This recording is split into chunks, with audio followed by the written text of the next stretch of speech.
एक बार फिर से आपको तमिलनाडु लिए चलते हैं। प्रधानमंत्री मोदी की मौजूदगी है। सरकार ने तमिलनाडु के विकास के लिए अभूतपूर्व काम किया है। 2014 से पहले जब दिल्ली में डीएमके और कांग्रेस की गठबंधन वाली सरकार थी, उस दौरान तमिलनाडु के विकास के लिए बहुत कम फंड दिया जाता था।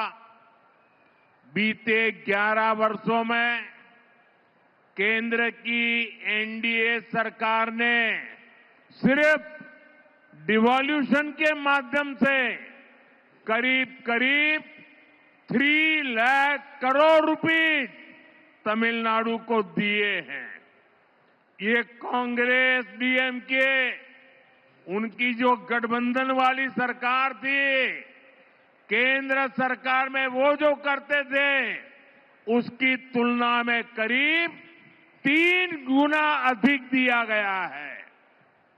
बीते 11 इयर्स में तमिलनाडु के लोगों के वेलफेयर के लिए सेंटर से करोड़ों रुपयों की मदद मिली है, वरना कांग्रेस डीएमके एक गठबंधन के राज में तो गरीब, एससी, एसटी, ओबीसी के वेलफेयर के नाम पर सिर्फ घोटाले ही होते थे। நண்பர்களே, கடந்த 11 ஆண்டுகளிலே என்டிஏவின் மத்திய அரசாங்கம் தமிழ்நாட்டின் வளர்ச்சிக்காக வரலாறு காணாத பணிகளை ஆற்றியிருக்கின்றது. 2014ஆம் ஆண்டிற்கு முன்பாக தில்லியிலே திமுக காங்கிரசின் அரசாங்கம் இருந்த வேளையிலே அப்போது தமிழ்நாட்டின் வளர்ச்சிக்காக மிக குறைவான நிதியே ஒதுக்கப்பட்டிருந்தது. ஆனால் கடந்த 11 ஆண்டுகளிலே என்டிஏ அரசாங்கமானது அதிகார பகிர்வு வாயிலாக மட்டுமே கிட்டத்தட்ட 3 லட்சம் கோடி ரூபாயை தமிழ்நாட்டிற்கு அளித்திருக்கிறது. எத்தனை லட்சம் கோடி ரூபாய்? எத்தனை லட்சம் கோடி? 3 லட்சம் கோடி ரூபாய். காங்கிரஸ் திமுக மத்தியிலே ஆட்சி செய்த காலத்தோடு ஒப்பிடுகையிலே இது கிட்டத்தட்ட 3 மடங்கு அதிகமானது.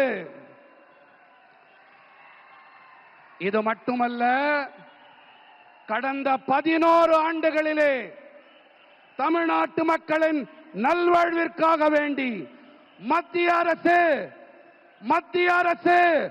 11 லட்சம் ரூபாய் 11 லட்சம் கோடி ரூபாய் உதவிகளை அளித்திருக்கிறது. ஆனால் காங்கிரஸ் திமுக கூட்டாட்சியின் போது ஏழைகள், தாழ்த்தப்பட்ட மக்கள், பழங்குடியினர், இதர பிற்பட்ட மக்கள், இந்த வகுப்பினருக்கு நலன்கள் வழங்குகிறோம் என்ற பெயரில் மோசடிகள் மட்டும்தான் அரங்கேறின. फ्रेंड्स, मैं आपको रेल बजट का भी एक उदाहरण देता हूं। डीएमके कांग्रेस जितना रेल बजट तमिलनाडु को देती थी, एनडीए सरकार उससे 7 टाइम अधिक बजट तमिलनाडु को दे रही है। तमिलनाडु के करीब 80 रेलवे स्टेशन को और आधुनिक बनाया जा रहा है, उन्हें अपग्रेड किया जा रहा है। यहां वंदे भारत जैसी आधुनिक तेज रफ्तार मेड इन इंडिया ट्रेनें भी एनडीए की सरकार ने चलाई है। நண்பர்களே, நான் உங்களுக்கு ரயில் பட்ஜெட் பற்றிய ஒரு எடுத்துக்காட்டை அளிக்கிறேன். திமுக காங்கிரஸ் அரசாங்கம் ரயில் பட்ஜெட் என்ற வகையிலே தமிழ்நாட்டிற்கு அளித்த தொகையை விட என்டிஏ அரசாங்கம் 7 மடங்கு அதிக நிதியை தமிழ்நாட்டிற்கு அளித்து வருகிறது. தமிழ்நாட்டின் சுமார் 80 ரயில் நிலையங்கள் மேலும் நவீனப்படுத்தப்பட்டு வருகின்றன, அவை மேம்படுத்தப்பட்டு வருகின்றன.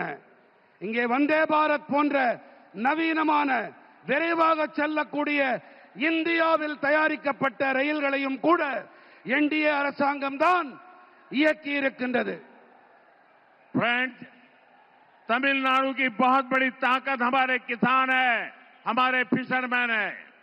एनडीए की केंद्र सरकार की नीतियों के कारण देश में एग्रीकल्चर और फिशरीज में रिकॉर्ड प्रोडक्शन हो रहा है, क्योंकि एनडीए की केंद्र सरकार किसानों को, फिशरमैन को हर कदम पर सपोर्ट कर रही है.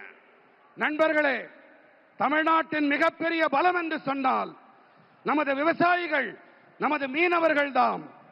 பிஜேபி என்டிஏ மத்திய அரசாங்கத்தின் கொள்கைகள் காரணமாக தேசத்தின் விவசாயம் மற்றும் மீன்வளத்துறையிலே சாதனை படைக்கும் உற்பத்தி எட்டப்பட்டிருக்கிறது. ஏன் என்று சொன்னால் என்டிஏவின் மத்திய அரசாங்கம் விவசாயிகளுக்கும் மீனவர்களுக்கும் ஒவ்வொரு நிலையிலும் ஆதரவாக இருந்து வருவதுதான் இதற்கான காரணம்.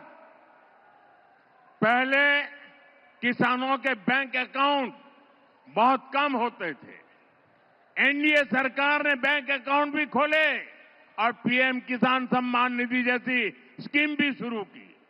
इस स्कीम के तहत अभी तक देश के किसानों को करीब 4 लाख करोड़ रुपए मिल चुके हैं. तमिलनाडु के लाखों किसानों के अकाउंट में भी 12,700 करोड़ रुपए भेजे गए हैं. முன்னரெல்லாம்